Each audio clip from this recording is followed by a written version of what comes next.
Elena Vasquez walked through the massive halls of the Galactic Council building on Nexus Prime. The ceiling stretched so high above her that she could barely see it. Alien beings from dozens of worlds moved past her, some floating, others walking, on legs she couldn't count. Their voices created a strange music of clicks, whistles, and sounds her human ears could barely understand. She had been Earth's ambassador to the Galactic Council for 3 years now. 3 long years of being treated like a child at an adult gathering. The other species looked at humans the way adults might look at a toddler who had just learned to walk but was trying to run. Elena reached the council chamber and took her seat at the human delegation table. It was smaller than the others, placed near the back of the room. The message was clear. Humans were new here, and new meant unimportant. The Zephyrian delegation sat at the front of the chamber. Their table was made of polished metal that gleamed under the artificial suns that lit the room. Admiral Kethavar, their military leader, stood nearly 8 feet tall. His blue-gray skin looked like armor, and his forearms moved with practiced grace. When he spoke, his voice rumbled like distant thunder. "The Council will address the matter of territorial expansion in Sector 7, Kethavar announced. "The Zephyrian hegemony requires additional space for our growing population. We have identified 17 worlds currently claimed by the human species that would serve our needs." Elena felt her stomach tighten, but she kept her face calm. She had learned early in her diplomatic career that showing emotion in the council was seen as weakness. The crystalline collective representative spoke next. Their species looked like living gemstones, beautiful and cold. When they communicated, light patterns danced across their crystal bodies. A translator device converted these patterns into words. The collective agrees with the Zephyrian assessment. These worlds are barely developed by human standards. The humans have established only small colonies with primitive infrastructure. The Zephyrians could make much better use of these planets. Elena stood slowly. "With respect, honored delegates, those 17 worlds are home to over 40 million human beings. These are not empty planets. They are established colonies with families, communities, and vital industries." A ripple of what might have been laughter moved through the chamber. The sound came from dozens of different species, creating an unsettling chorus of alien amusement. Kethavar turned his attention to Elena. His eyes were deep red, like pools of blood. "Ambassador Vasquez, your species has had these worlds for less than 50 standard years. In galactic terms, you arrived yesterday. The Zephyrian hegemony has been expanding across the stars for over 10,000 years. We understand how to properly use planetary resources." "Perhaps," Elena replied carefully. "But these are still inhabited worlds with established human populations. Surely the Council can find a solution that doesn't require displacing millions of people." The ethereal consortium delegate floated forward. Their species had no solid form that Elena could see, just a shimmering cloud of energy contained in a humanoid shape. When they spoke, their voice seemed to come from everywhere at once. "The young species often struggle with the realities of galactic politics," the ethereal said. "Resources are limited. Territory must be allocated efficiently. Sentiment cannot override practical necessity." Elena had heard variations of this speech many times before. The established galactic powers saw humans as children playing with toys they didn't understand. Earth's military was considered primitive by galactic standards.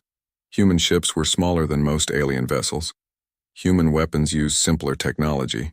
Human military doctrine seemed chaotic and poorly organized compared to the rigid hierarchies other species preferred.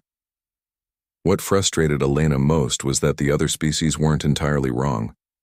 Humanity had achieved faster-than-light travel, remarkably quickly compared to most species. Most civilizations took thousands of years to develop FTL technology. Humans had done it in less than 2 centuries after their first powered flight. This rapid advancement made other species suspicious and condescending at the same time. "Your species shows promise," Kethavar continued, his tone almost paternal. "But you lack the experience necessary for major territorial holdings. These 17 worlds would be better served under Zephyrian administration. We are prepared to offer relocation assistance for your colonists." "Relocation assistance," Elena repeated. "You mean you would forcibly remove 40 million humans from their homes?" We would provide transportation and basic supplies, the Admiral replied. The process would be humane and efficient. Your colonists would be relocated to less strategically important worlds where they could continue their development without interfering with galactic priorities. Elena looked around the chamber. Hundreds of alien faces stared back at her. Some showed curiosity, others boredom. A few displayed what might have been sympathy. But none showed support. The message was clear. Humanity was alone in this. I will need to consult with my government, Elena said finally. Of course, Kethvar replied. We understand that your species requires time to process complex decisions. The Council will reconvene in 30 standard days to hear Earth's response. As the session ended, Elena remained in her seat while the other delegates filed out. She watched Kethvar speaking with other military leaders from various species. Their body language was relaxed, confident. They were discussing something that amused them. Elena activated her personal communicator and sent a coded message to Earth. The message was simple. Package delivery required, standard timeline. To anyone intercepting the communication, it would sound like routine diplomatic correspondence. But back on Earth, very specific people would understand exactly what those words meant. Over the next several days, Elena attended various diplomatic functions and informal meetings. The pattern was always the same. Alien diplomats would approach her with expressions of sympathy, but their words carried underlying messages of inevitability. It's unfortunate about your colonies, said the Aquatic Alliance representative over dinner. But perhaps this is an opportunity for your species to focus on developing your core worlds more thoroughly. The Zephyrians are not unreasonable, mentioned a delegate from the Insectoid Confederation during a trade discussion. They have managed displaced populations before. Your colonists would likely be treated well. Resistance would be unwise, suggested an envoy from the Machine Collective during what was supposed to be a cultural exchange meeting. The Zephyrian military is quite formidable. A peaceful resolution serves everyone's interests. Elena smiled and nodded and gave non-committal responses to all of them. But inside, she was taking careful notes. Every conversation revealed something about galactic politics, military capabilities, or alliance structures. Information that would be very useful to the right people back on Earth. On the 10th day after the ultimatum, Elena received a message from Admiral Kethvar requesting a private meeting. She found him in his personal quarters aboard the Zephyrian flagship, a massive vessel that dwarfed any human ship Elena had ever seen. The Admiral's quarters were designed to impress. The walls were covered with weapons from dozens of worlds the Zephyrians had conquered. Battle banners hung from the ceiling.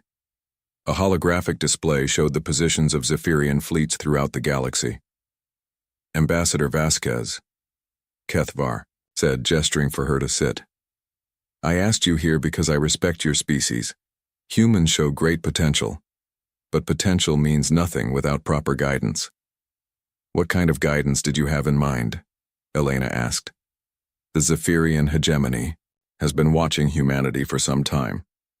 Your species has interesting qualities: adaptability, creativity, persistence. These traits could be valuable in the right context. Kethvar moved to the holographic display and manipulated the controls. The image changed to show human space, all the worlds where humans had established colonies or outposts. Your current expansion is haphazard, he continued. You claim territory without proper military support. You establish colonies without adequate defense systems. You spread your resources too thin across too many worlds.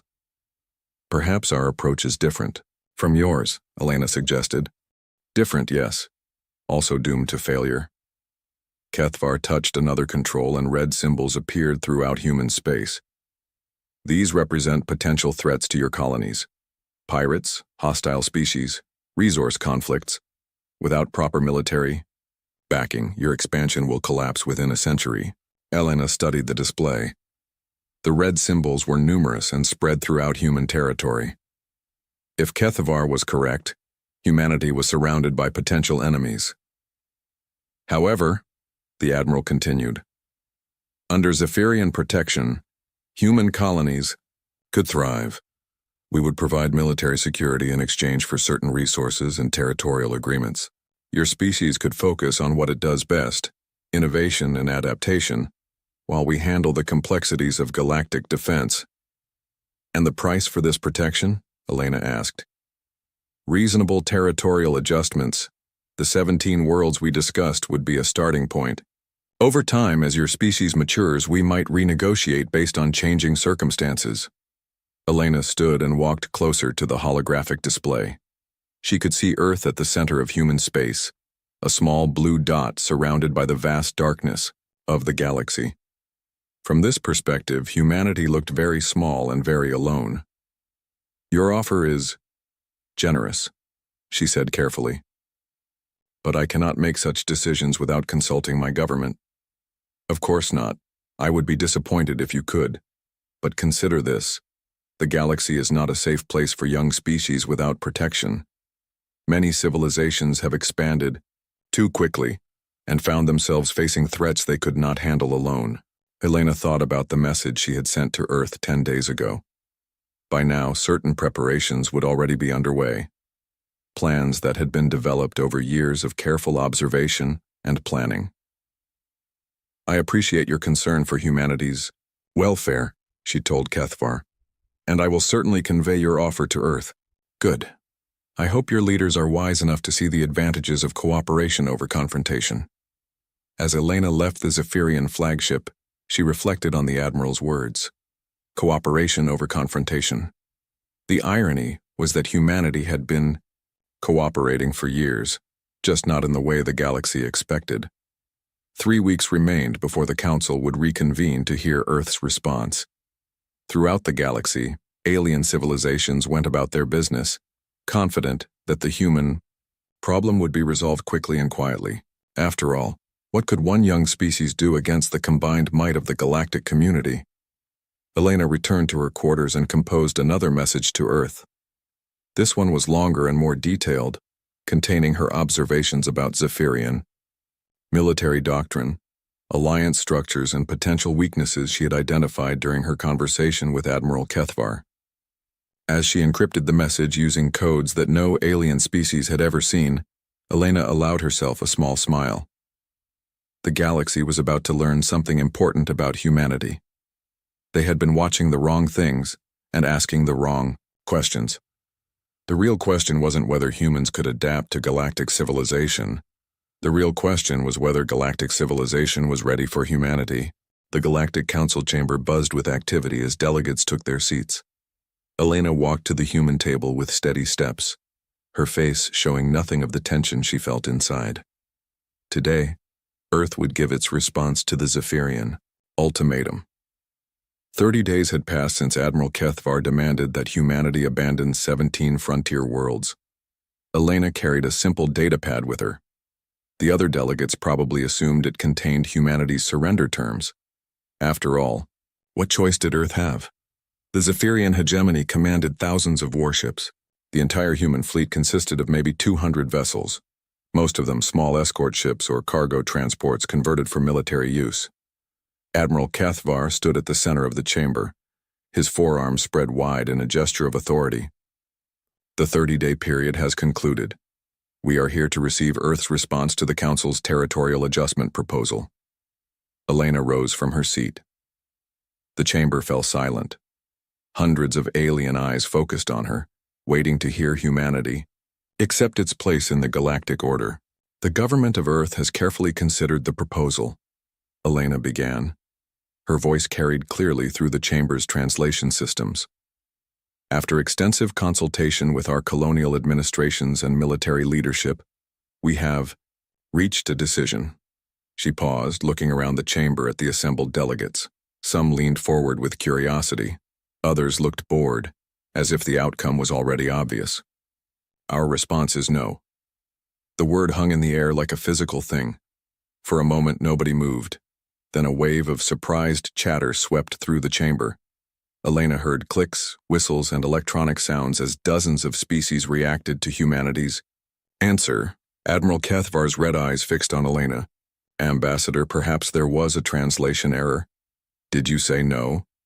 I did. Earth declines the Council's proposal. We will not abandon our colonies. We will not relocate our citizens. We will not surrender sovereign human territory to the Zephyrian hegemony. The chamber erupted into chaos. Delegates stood and argued with each other in dozens of languages. The translation system struggled to keep up with the flood of alien voices. Kethvar raised one of his massive hands for silence. When the chamber quieted, his voice was cold as deep space. Ambassador Vasquez, I fear your government has made a grave error. The Council was offering your species a peaceful solution. That offer will not remain available indefinitely. Elena met his gaze without flinching. Earth understands the Council's position. We respectfully disagree. This is madness, declared the crystalline collective representative. Light patterns flashed rapidly across their crystal body, indicating extreme agitation. The human military cannot possibly defend 17 worlds against Zephyrian forces. Perhaps not, Elena replied calmly. But we intend to try. The ethereal consortium delegate floated forward. Young species, you do not understand what you are choosing. The Zephyrian military has conquered hundreds of worlds. Their fleet could reduce your colonies to ash within days. Elena looked at the floating energy being. The people of those colonies are prepared to accept that risk rather than abandon their homes. Admiral Kethvar stepped closer to Elena's table. Even sitting, she had to crane her neck to look up at him. Ambassador, I will ask one final time. Are you certain this is Earth's final answer? It is. Then the Council has no choice but to authorize a police action to resolve this situation. Effective immediately, Zephyrian forces are authorized to use whatever means necessary to secure the disputed territories. Elena nodded. Earth will inform our colonial governments to expect visitors. As the council session ended, Elena remained in her seat while the other delegates filed out. Many of them avoided looking at her. She supposed they felt sorry for her species. Within a few weeks, the Zephyrian fleet would arrive at the disputed worlds. A brief, one-sided battle would follow. Then humanity would learn its place in the galactic order. Elena activated her communicator and sent a single word to Earth. Approved. Across human space, that word triggered a series of events that had been planned for years. On the colony world of New Geneva, farmer Jacob Mueller was working in his fields when his communicator chimed. The message was brief. Harvest season beginning early this year. Jacob nodded and put away his farming tools. He walked to his barn and pressed his hand against what looked like a normal wall panel. The panel recognized his biometrics and slid aside, revealing a hidden armory. Jacob had been many things in his life. A farmer was the most recent. Before that, he had been Captain Jacob Mueller of the Earth Defense Force Special Operations Division. The farming was real. He genuinely loved working the soil and growing crops. But farming had also been perfect. Cover for other activities. On the industrial world of New Birmingham, factory supervisor Maria Santos received a similar message. She locked down her production lines and gathered her senior staff. To outside observers, the factory produced agricultural equipment and mining tools. The hidden sections of the facility told a different story. Time to switch to wartime production, Maria told her team. Priority 1 protocols are now in effect. Her workers moved with practiced efficiency. Walls slid aside to reveal machinery that had never appeared on any inspection report. Within hours, the factory was producing very different equipment than what its official manifests claimed. Similar scenes played out across human space. Scientists who were supposed to be studying alien geology suddenly revealed advanced weapons research programs. Merchant captains who had spent years mapping trade routes began moving to predetermined positions. Mining operations that had been extracting ordinary metals from asteroids stopped bothering to hide the military-grade materials they had actually been producing. Admiral Sarah Chen stood in the hidden command center beneath Luna City on Earth's moon. The facility had been carved out of solid rock over a period of 15 years. No alien sensors had ever detected it. As far as the galaxy knew, Earth's military headquarters was a modest building in Geneva. Sarah was 54 years old and had never attended a diplomatic function or appeared at any official ceremony. According to public records, she was a mid-level logistics officer. The galaxy's intelligence services had extensive files on Earth's supposed military leadership. Sarah's name appeared nowhere in those files. "Status report," Sarah said to her. "Staff. Phase 1 assets are moving to position," reported Colonel Kim Martinez. "All ghost fleets have departed their hiding positions. Stealth networks are fully operational." "Zephyrian fleet movement?" Sarah asked. "Admiral Kethavar is assembling 500 capital ships for the police action. Standard Zephyrian doctrine, overwhelming force to ensure quick victory." Sarah nodded. 500 ships was exactly what their projections had predicted. The Zephyrians always used the same tactics because those tactics had always worked. "Timeline for fleet arrival at target systems?" she asked. 18 days, replied Commander David Okafor. "They're taking the most direct routes, no attempt at deception or surprise. They expect this to be a simple pacification operation. And our preparations? Ghost Fleet Alpha is already in position around the primary target system. Ghost Fleets Beta through Delta will reach their assigned positions within 72 hours. All colonial defense networks have been activated." Sarah studied the holographic display that showed human space. Red icons marked the 17 disputed worlds. Blue icons showed the positions of various human assets, or at least the assets that were visible to alien surveillance. What the display didn't show were the green icons. Those represented assets that had been hidden from galactic observation for decades. Ships that had never appeared in any official registry. Weapons platforms disguised as asteroid mining stations. Defense networks that had been built in secret and powered down until needed. "Communication status?" Sarah asked. "All quantum entanglement networks are operational. We have instantaneous communication with every system in human space. Signal interception protocols are active. We're monitoring all Zephyrian military communications." Sarah allowed herself a small smile. Quantum entanglement communication was supposedly beyond human technological capabilities. The galactic community assumed Earth was still using primitive faster-than-light radio systems that could be easily monitored and disrupted. "Alien intelligence assessment?" she asked. "They know nothing. Zephyrian intelligence believes they have complete information about human military capabilities. Their tactical plans assume standard defensive doctrine with conventional weapons." Sarah walked to the main display and manipulated the controls.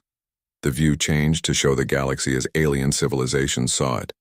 A vast collection of established powers with humanity occupying a small corner of space, protected by a laughably inadequate military. "Psychological warfare preparations?" she asked. "All crews have been briefed on standard protocols. First contact specialists are standing by. Cultural analysis teams have prepared appropriate response strategies for each alien species." Sarah nodded. This would be the most important aspect of the coming engagement. Humanity didn't just need to win the battle, they needed to send the right message to the galaxy. "Begin Phase 2, Sarah ordered. Across human space, the final preparations began. Ships that had been hidden for years emerged from their concealment. Weapon systems that had never been tested outside of simulation began their activation sequences. Personnel who had spent decades living false identities began revealing their true purposes. In the colony system of New Hebrides, Captain Elena Rodriguez stood on the bridge of what appeared to be a cargo transport called the Peaceful Trader. The ship's registration showed it as a simple merchant vessel carrying agricultural supplies between colonies. Elena touched a series of controls on her command console. The ship began to change. External panels slid aside to reveal weapon systems. The cargo bay opened to deploy fighter craft. Additional hull sections extended to triple the ship's apparent size. Within minutes, the Peaceful Trader had transformed into the HSS Retribution, a heavy battlecruiser that officially did not exist. "All systems operational, Captain," reported her tactical officer.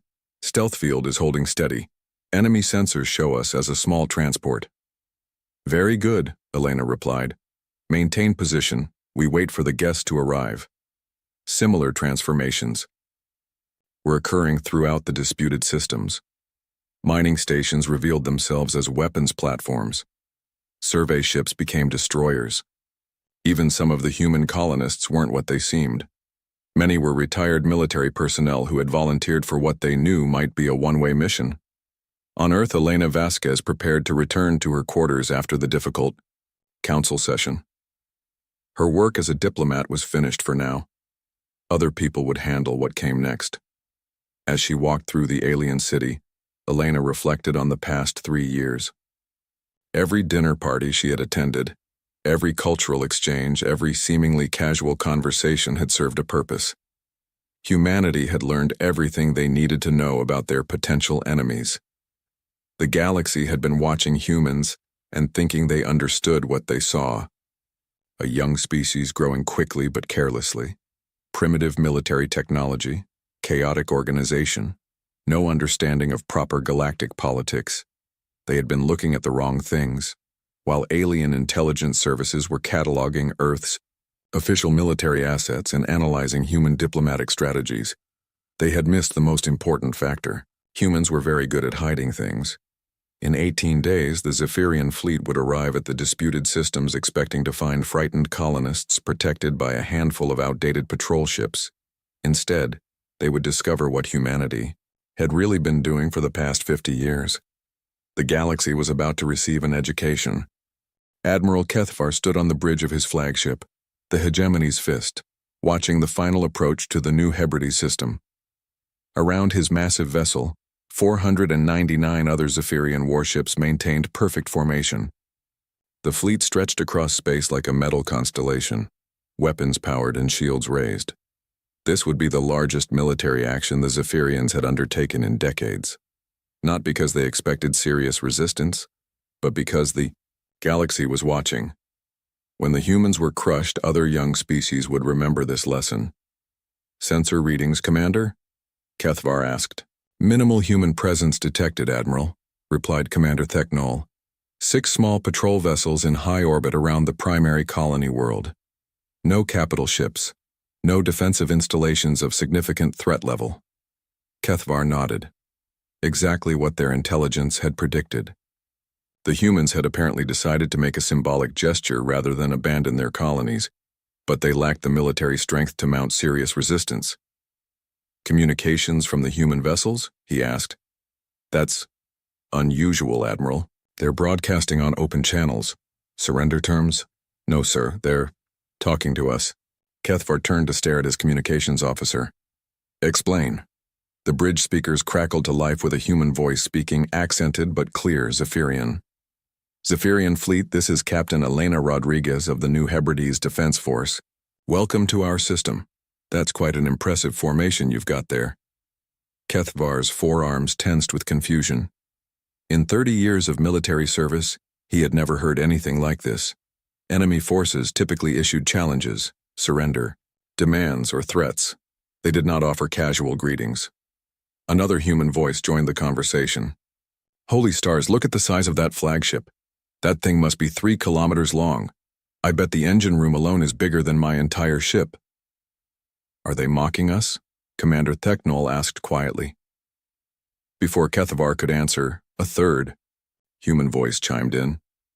"Captain Martinez here. Admiral Kethvar, I've read about your campaigns in the Outer Rim territories. That flanking maneuver you used against the Keltharian rebels was brilliant. Required perfect timing and coordination."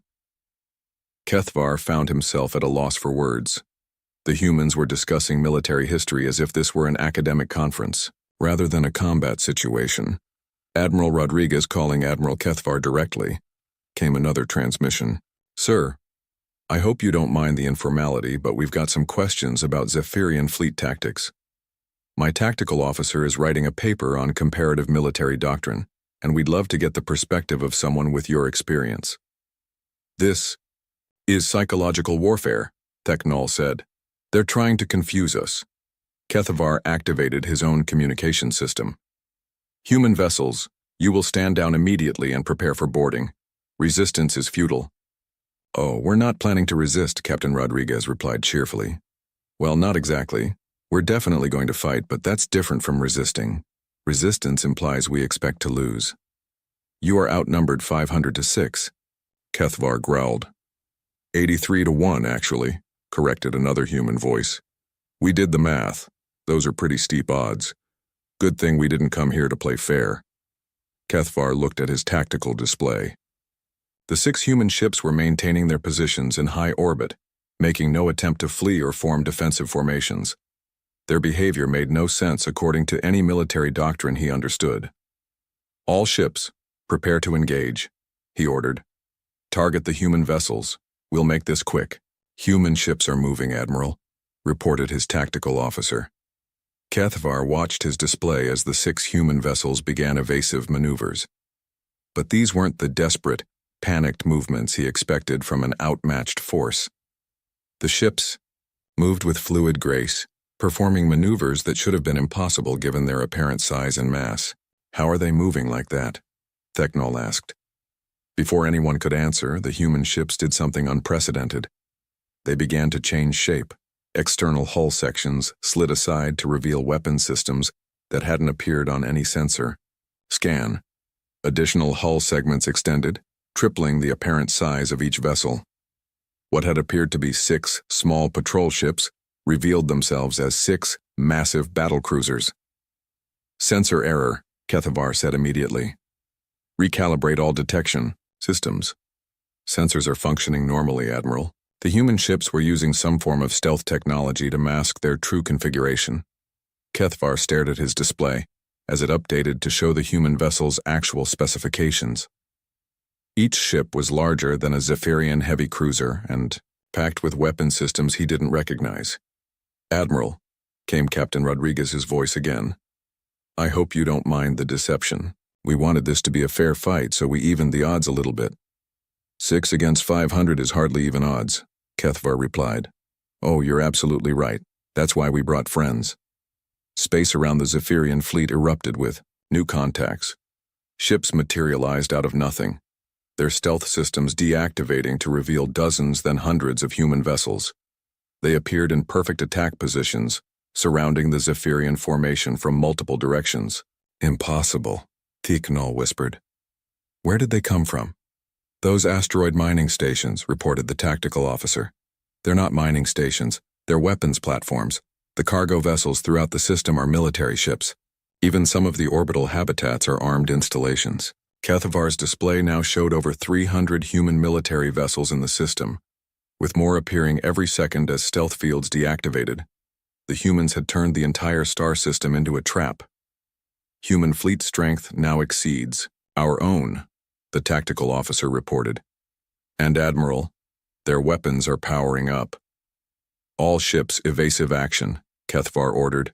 Return fire immediately. The Zephyrian fleet began to maneuver, their formations breaking apart as captains tried to respond to threats from multiple directions. Weapons fire erupted across the system as 500 Zephyrian warships engaged with an enemy they had underestimated by several orders of magnitude. But something was wrong with the human attack pattern. The individual ships were fighting well, but their coordination was perfect in a way that made no sense. Zephyrian vessels found themselves caught in crossfires that required split-second timing to execute. Human ships provided covering fire for each other with precision that suggested instantaneous communication. How are they coordinating like this? Kethvar demanded. Our intelligence indicated humans use hierarchical command structures like every other species. Admiral, I'm detecting quantum entanglement communication signatures throughout their fleet. They're using instantaneous communication. That's impossible. Quantum entanglement communication requires technology beyond human capabilities. Apparently, not, sir. The battle continued, but it was becoming clear that this was not the simple pacification operation the Zephyrians had planned. Human weapons were cutting through Zephyrian shields like they were made of paper. Human ships absorbed damage that should have destroyed them and continued fighting. Admiral, came Captain Rodriguez's voice again. You might want to order your ships to surrender. We're trying to keep casualties to a minimum, but your people are making that difficult. Zephyrians do not surrender to inferior species, Kethvar snarled.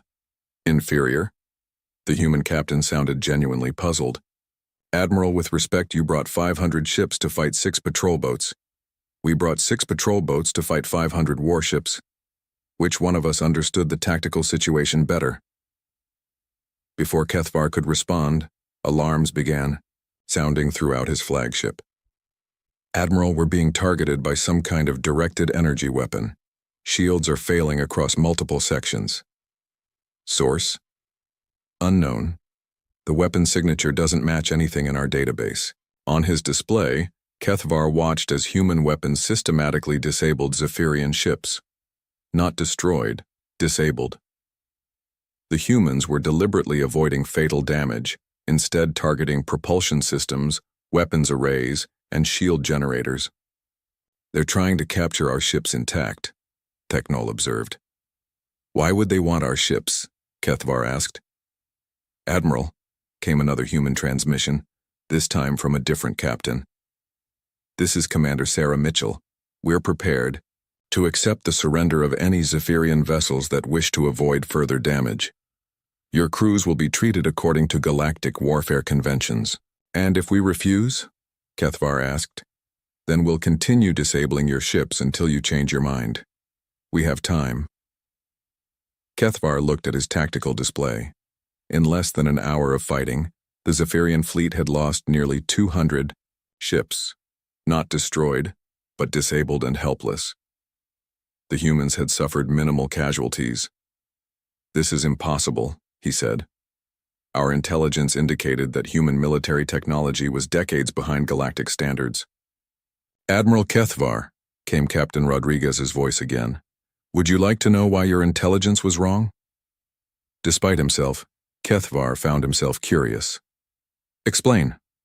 For 50 years, every human diplomat, trader, tourist, and cultural exchange student has been gathering information about galactic military capabilities. We've studied your tactics, analyzed your technology, and identified your weaknesses. Meanwhile, we've been very careful about what information we allowed you to gather about us. You've been spying on us. We prefer to call it aggressive intelligence gathering. The point is, we know everything about how you fight. Your standard formation patterns, your preferred weapon types, your tactical doctrine. We've been studying it all for decades. Kethvar realized with growing horror that the human was right. Every diplomatic contact, every trade negotiation, every cultural exchange had been an intelligence operation.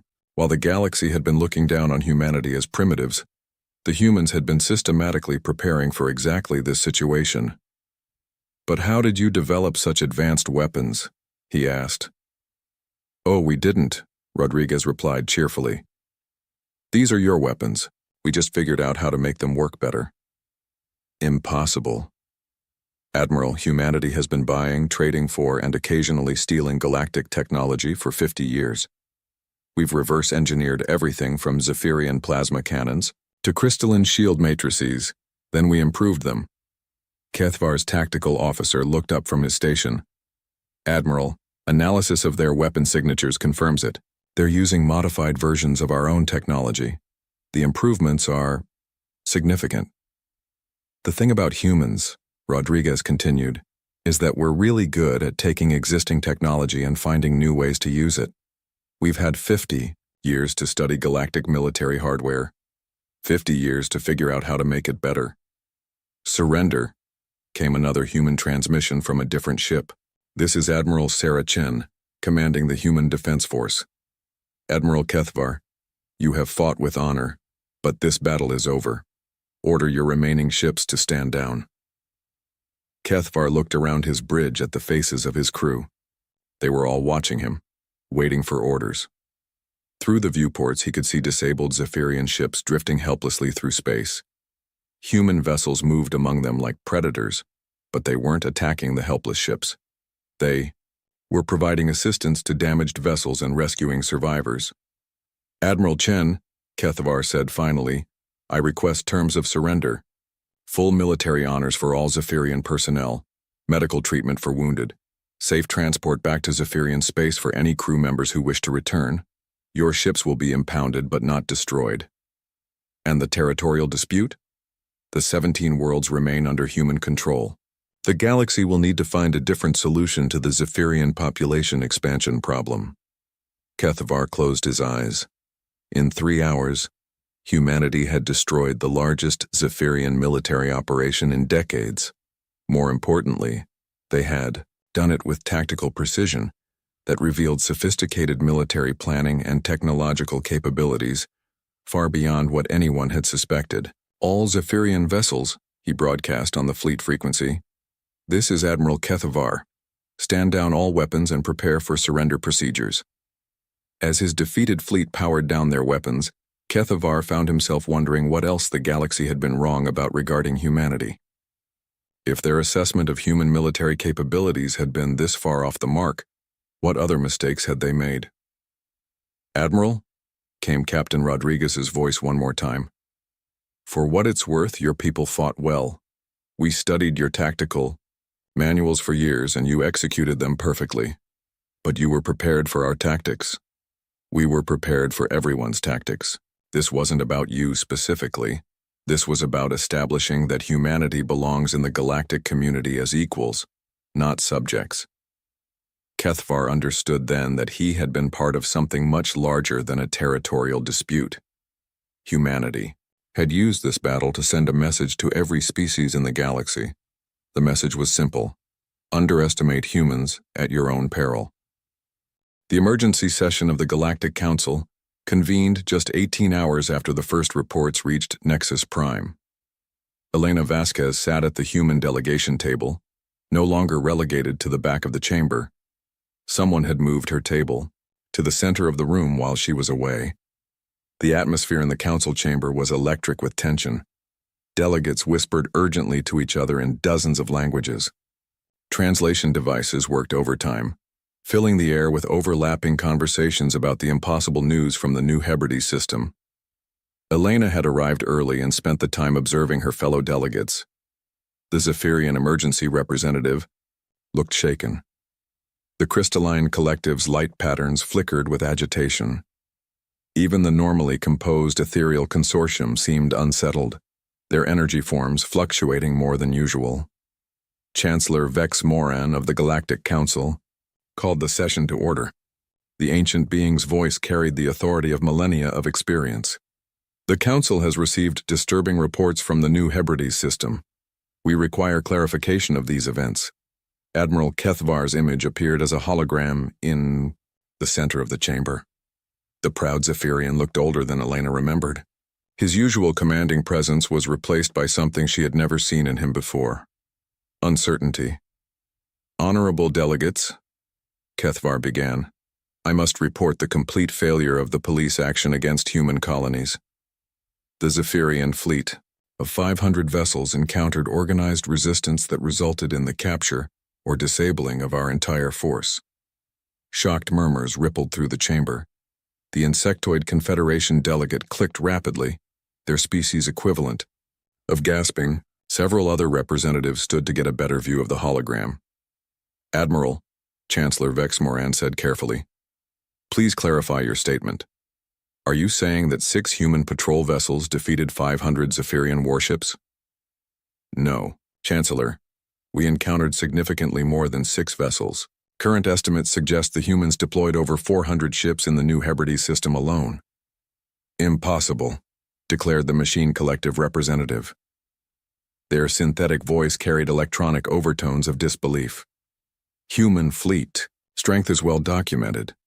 Total human military assets number fewer than 200 vessels across all their territory."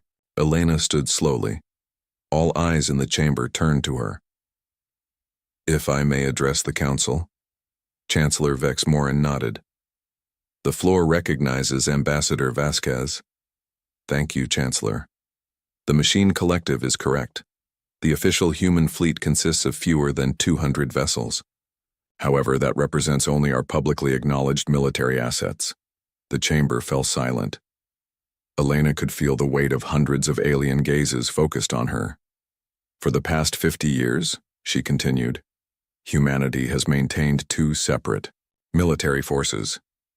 The first is the fleet you've all been monitoring, our official military with documented ships, public bases, and transparent command structures. The second has remained hidden until now. A shadow fleet," whispered the Aquatic Alliance representative. "We prefer the term strategic reserve," Elena replied. "Admiral Chen, please join us." A new hologram materialized beside Elena's table.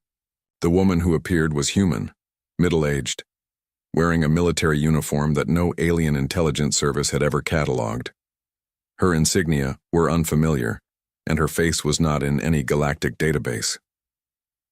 This is Admiral Sarah Chen, Supreme, Commander of the Human Defense Force, Elena announced. She has requested permission to address the Council regarding recent events. Admiral Chen stepped forward. Honorable delegates, I apologize for the deception, but it was necessary for our species' survival. For 50 years, humanity has been preparing for the possibility of galactic conflict while maintaining the appearance of military weakness. Explain, demanded the Zephyrian representative. Gladly. When humanity first achieved faster-than-light travel, we immediately recognized that we were entering a galaxy dominated by established military powers. We had two choices: remain weak and hope for protection, or become strong while appearing weak. Admiral Chen gestured, and a holographic display appeared above the chamber. It showed human space as alien intelligence services understood it. A modest collection of colonies protected by a small, outdated fleet. This is what you've been seeing, Chen continued. Now let me show you reality. The display changed dramatically. Hundreds of new ship icons appeared throughout human space. Hidden bases revealed themselves on supposedly uninhabited worlds. Weapons platforms emerged from asteroid belts where alien sensors had detected only mining operations. My God, breathed the Ethereal Consortium representative. Current Human Defense Force assets include over 1,500 combat vessels, Chen continued. These ships have been constructed in hidden shipyards using materials and technology acquired through 50 years of careful intelligence gathering. She manipulated the holographic controls, and the display zoomed in on individual systems. Every human colony world has defensive installations that were built in secret and powered down to avoid detection. Every trade route through human space is covered by hidden sensor networks. Every diplomatic facility we've built contains intelligence gathering equipment. The chamber erupted in angry voices. Delegates stood and shouted accusations in dozens of languages. Elena waited calmly for the noise to subside.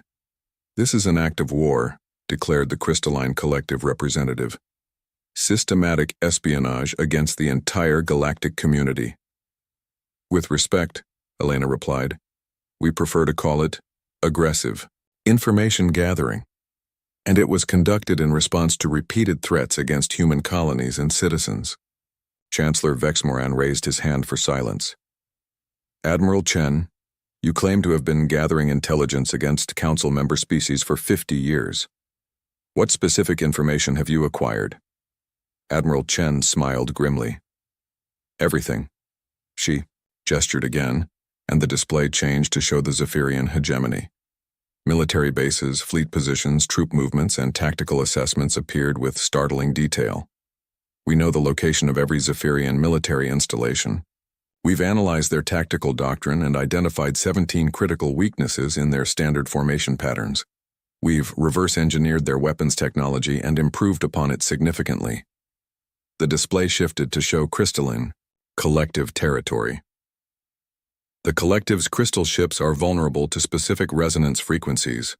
We've developed weapons that can shatter their molecular structure. We also know the location of their primary crystal growth facilities. Stop, the crystalline representative demanded, their light patterns flashing red with alarm. But Admiral, Chen continued, the display showed the Ethereal Consortium space. Ethereal phase-shifting technology can be tracked using quantum fluctuation sensors. We've mapped their dimensional pathways and can predict their movement patterns. She looked around the chamber at the increasingly agitated delegates. The Machine Collective's central processing nodes are vulnerable to quantum viruses we've developed specifically for their architecture. The Aquatic Alliance's mobile cities can be tracked through their thermal signatures. The Insectoid Confederation's hive mind communication can be disrupted using targeted electromagnetic pulses. Enough, roared the Zephyrian representative. This is a clear violation of galactic sovereignty. The Council must take immediate action. Elena stood again. Before anyone calls for sanctions or military action, you might want to hear the rest of Admiral Chen's presentation. The Admiral nodded and changed the display once more. Now it showed the entire galaxy, with detailed tactical assessments of every major power's military capabilities. Based on our analysis, Chen said calmly, the human defense force could achieve military victory against any single galactic power within 6 standard months, against any alliance of 2 powers within 18 months, against the combined forces of all Council member species. She paused, letting the silence stretch. Approximately 4 years, assuming full mobilization of human reserves and the deployment of certain weapon systems we've been developing in secret. The chamber fell completely silent. Elena could hear the hum of life support systems and the whisper of air circulation. No delegate moved or spoke. "You're bluffing," the Machine Collective representative said finally. "We don't bluff," Elena replied. "It's inefficient and potentially counterproductive. Everything Admiral Chen has told you is accurate." "Then this is a declaration of human dominance over the galaxy," accused the Ethereal Consortium. "Not at all," Elena said. "This is a declaration of human equality. For 50 years, the Council has treated humanity as a junior partner, suitable for exploitation but not worthy of respect. We've been told to relocate our colonies, surrender our territory, and accept whatever scraps the established powers were willing to give us." She looked around the chamber, meeting the eyes of delegates who had previously ignored or condescended to her. "We're not interested in conquering the galaxy. We're interested in being treated as equals. The demonstration at New Hebrides was necessary to establish that humanity has the capability to defend our interests, not a threat to attack others without provocation." Chancellor Vex Moran leaned forward. "What exactly does humanity want from the Council?" "Recognition," Elena said simply. "Formal recognition that human colonies have the same rights as any other species' territory, that human citizens deserve the same protections as any other galactic beings, that Earth's voice in Council deliberations carries the same weight as other established powers." "And if the Council refuses?" asked the Zephyrian representative. Elena exchanged glances with Admiral Chen. "Then humanity will continue to defend our interests using whatever means necessary. We prefer cooperation, but we're prepared for the alternative." Admiral Chen stepped forward. "I want to be clear about something. The weapons and tactics we used against the Zephyrian fleet represent only a small fraction of our actual capabilities. What happened at New Hebrides was a demonstration, not a full engagement." She manipulated the holographic controls one more time. The display now showed technical specifications for weapon systems that made several delegates gasp audibly. Quantum disruptors that can destabilize matter at the subatomic level. Temporal displacement fields that can age enemy ships centuries in seconds. Dimensional artillery that fires projectiles through folded space-time. Neural disruption weapons that can disable crews without damaging their ships. "These technologies are forbidden by galactic law," the Crystalline Collective representative protested. "Galactic laws apply to galactic citizens," Elena replied. "Humanity was never fully accepted as an equal member of the galactic community. We were treated as a client species under the protection of established powers.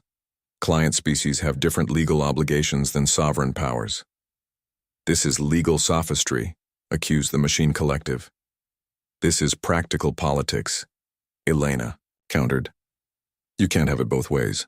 Either humanity is a sovereign power deserving of respect and equal treatment, or we're a client species operating under different rules.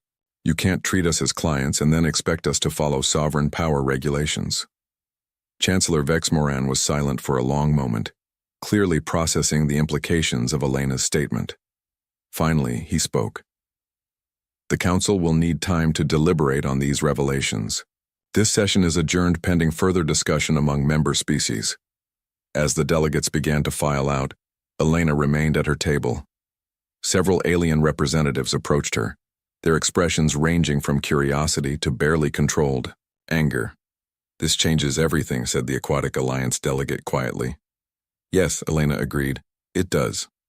The galaxy had spent 50 years thinking they understood humanity's place in the cosmic order. They had been wrong about everything that mattered. Now they had to decide whether to accept the new reality or fight against it. Elena suspected They would choose acceptance. After all, they had just learned that the alternative might be very unpleasant indeed. 3 months after the New Hebrides incident, Elena Vasquez walked through the Galactic Council building for what might be the last time as Earth's ambassador. The corridors looked the same, but everything else had changed. Alien delegates who had once ignored her now nodded respectfully as she passed. Guards who had barely acknowledged her presence now offered formal salutes. The transformation hadn't happened overnight. In the weeks following Admiral Chen's presentation, the galaxy had experienced what historians would later call the silent crisis, a period when normal diplomatic activities ground to a halt, while every major power reassessed their relationship with humanity. Elena entered the council chamber and took her seat at the human table. It was no longer at the back of the room. Someone had moved it to the front row, directly facing the Chancellor's podium. The symbolism was unmistakable. Humanity was no longer a junior member seeking approval from established powers. Chancellor Vexmoran called the session to order. The ancient being looked tired, as if the events of recent months had aged him considerably. The council reconvenes to hear the final terms of the new galactic compact. Elena stood and activated her personal communication device. Admiral Chen's hologram appeared beside her, as it had for every session since the revelation of humanity's true military capabilities. "Thank you, Chancellor," Elena began. "Admiral Chen and I are pleased to present the final draft of what Earth proposes to call the Galactic Cooperation Framework." The holographic display above the chamber showed the text of the proposed agreement. Elena had spent weeks negotiating the details with representatives from every major galactic power. The document was shorter than most people had expected, just 12 pages that would fundamentally restructure galactic civilization. "The core principle is simple," Elena continued. "Every species with faster-than-light capability and established interstellar colonies will be recognized as a sovereign power with equal voice in galactic affairs. Territorial disputes will be resolved through mediation rather than military action. Technology sharing will be voluntary, not coercive."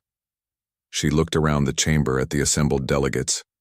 Many of them still showed signs of the shock they had experienced when humanity's true capabilities were revealed. The Zephyrian representative had barely spoken in weeks.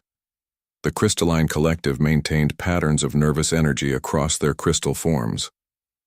"The framework also establishes protocols for bringing new species into the galactic community," Admiral Chen added. "No more treating emerging civilizations as junior partners or potential vassals. Every species that achieves interstellar travel will be welcomed as equals." The machine collective representative spoke first. "What guarantees does humanity offer that this new framework will not be used to establish human hegemony over the galaxy?" Elena smiled. "The same guarantee every other species offers, our word and our reputation. But if you need something more concrete, the framework includes verification protocols and mutual defense clauses." "Mutual defense?" asked the ethereal consortium delegate. "If any species attempts to conquer or subjugate another framework signatory, all other signatories are obligated to provide assistance to the victim," Admiral Chen explained. "This applies to humanity as well. If we ever become the aggressors, every other species in the galaxy would be treaty-bound to oppose us." The Aquatic Alliance representative leaned forward. "And if a species chooses not to sign the framework, then they continue operating under the current system," Elena replied. "No coercion, no pressure, but framework signatories will receive preferential treatment in trade agreements, technology sharing, and diplomatic relations." Elena noticed that several delegates were nodding thoughtfully. The framework offered them something they had never experienced before: genuine security. Under the old system, smaller powers lived in constant fear of being absorbed by larger ones. The new agreement promised protection for everyone. "The territorial issue remains problematic," said the Zephyrian representative quietly. It was the first time he had spoken in weeks. "The hegemony still requires additional space for our expanding population. And the framework addresses that," Elena assured him. "Article 7 establishes the Galactic Development Commission. Instead of seizing territory from other species, expanding civilizations can apply for assistance in developing new worlds." The commission will help identify suitable planets, provide colonization technology, and coordinate development efforts. Admiral, Chen manipulated the holographic display to show star charts of unexplored regions. The galaxy contains millions of habitable worlds that remain unclaimed. With proper coordination and resource sharing, there's room for everyone to expand without conflict. What does humanity gain from this arrangement? Asked the Insectoid Confederation delegate. You've revealed superior military capabilities. You could simply take whatever you wanted. Elena paused, considering how to explain something that alien. Species had struggled to understand about humanity. We gain the galaxy we actually want to live in, she said finally. Humans don't dream of conquest and domination. We dream of exploration, discovery, and cooperation. We want to learn from other species and share what we've learned. We want our children to grow up in a universe where different civilizations work together instead of fighting each other. But you prepared for war, pointed out the Crystalline Collective. We prepared for war so we could have peace, Admiral Chen replied. The strongest warriors are often the most peaceful people because they understand the true cost of conflict. Humanity spent 50 years building the capability to defend ourselves, not because we love fighting, but because we love everything that's worth fighting for. Chancellor Vexmoran stood slowly. The framework represents a fundamental change in how galactic civilization operates. The Council must vote on whether to accept these proposals. Before you vote, Elena said, I want to share one final piece of information. The holographic display changed to show a detailed analysis of galactic conflicts over the past 1,000 years. The data was sobering. Hundreds of wars, millions of casualties, entire species driven to extinction by territorial disputes and resource conflicts. This is what the old system has accomplished, Elena said quietly. A millennium of struggle where the strong prey on the weak and everyone lives in fear. The framework offers an alternative, a galaxy where strength is used to protect others, instead of exploiting them. She looked directly at the Zephyrian representative. Admiral Kethvar, you're a warrior. You understand that the greatest victory isn't defeating your enemies. It's creating a world where you don't need enemies. The Admiral met her gaze and nodded slowly. For the first time since his defeat, he looked like the proud military leader she remembered. The Council will now vote on the Galactic Cooperation Framework, Chancellor Vexmoran announced. All in favor?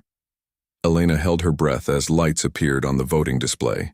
One by one, the major galactic powers registered their approval. The Zephyrian Hegemony voted yes. The Crystalline Collective voted yes. The Machine Collective voted yes. When the final vote was tallied, the framework had passed with unanimous approval. The motion carries, Chancellor Vexmoran announced. The Galactic Cooperation Framework is hereby adopted as the governing charter for interstellar relations. Applause filled the chamber, not the polite diplomatic clapping Elena was used to, but genuine celebration. Delegates stood and cheered in dozens of languages. Even the normally reserved Machine Collective representatives were emitting electronic sounds that might have been joy. As the celebration continued, Elena found herself approached by Admiral Kethvar. The Zephyrian leader towered over her, but his expression was respectful rather than threatening. Ambassador Vasquez, he said formally, I owe you an apology. I underestimated your species and paid the price for that arrogance. Admiral, Elena replied, you fought with honor under difficult circumstances. There's nothing to apologize for. There is, he insisted. I treated humanity as children playing with toys they didn't understand. I should have recognized that any species clever enough to achieve FTL travel in 2 centuries was too dangerous to dismiss. Elena smiled. Well, you know what they say. The best way to learn about someone is to fight them. I'm glad we can be allies instead of enemies. Kethvar's expression shifted to something that might have been amusement. Indeed. Perhaps you could teach my officers some of those tactical maneuvers your ships used. For purely academic purposes, of course. I'm sure something can be arranged. Elena agreed. As the session ended and delegates began filing out, Elena remained in her seat. Admiral Chen's hologram flickered beside her. "Congratulations, Ambassador," Chen said quietly. "You've just helped create a new form of galactic civilization." "We all did," Elena corrected. "This only works if everyone participates willingly." She looked around the chamber at the departing delegates. Many of them were already deep in conversation, discussing implementation details and cooperation opportunities. The atmosphere was different from any council session she had ever attended, optimistic instead of suspicious, collaborative instead of competitive. "What happens next?" Elena asked. "Now we prove that the framework actually works," Chen replied. "The easy part was getting everyone to agree. The hard part is making sure it leads to the galaxy we promised." Elena nodded. Over the coming months, humanity would need to demonstrate that they could be trusted with the power they had revealed. Other species would be watching for any sign that humans were using their military superiority to gain unfair advantages. "Admiral," Elena said, "I want you to begin sharing some of our defensive technologies with other framework signatories. Nothing that could be used offensively, but systems that would help them protect their own worlds." Chen raised an eyebrow. "That's a significant gesture of trust. Trust has to start somewhere. If we want the other species to believe in cooperation, we need to show them what it looks like." As Elena left the council building, she reflected on the journey that had brought humanity to this point. 50 years of careful planning, intelligence gathering, and strategic deception had culminated in a single moment when the galaxy learned the truth about human capabilities. But the real victory wasn't military. It was the fact that humanity had used their strength to create something better instead of simply dominating others. The galaxy had indeed fallen silent, not in fear, but in contemplation of possibilities they had never imagined. For the first time in millennia, the great powers of the galaxy were working together instead of plotting against each other. Elena walked through the alien city toward the human embassy. Tomorrow she would begin the process of transitioning, from her role as ambassador to the Council to her new position as humanity's first Galactic Cooperation Commissioner. There would be challenges ahead, implementing the framework, managing conflicts between species with very different values, proving that cooperation could work on an interstellar scale. But tonight, she was content to walk through the city and watch alien beings from dozens of worlds going about their lives in peace. Human children played in parks alongside Zephyrian youth and crystalline offspring. Trade negotiations were being conducted in a spirit of mutual benefit rather than exploitation. Scientific researchers were planning joint expeditions to explore the galaxy's mysteries. This was what humanity had been fighting for all along, not dominance, but the chance to be part of something larger than themselves. They had prepared for war so thoroughly that when the moment came, they had been able to choose peace from a position of strength. The galaxy would never be the same, and Elena thought that was exactly as it should be.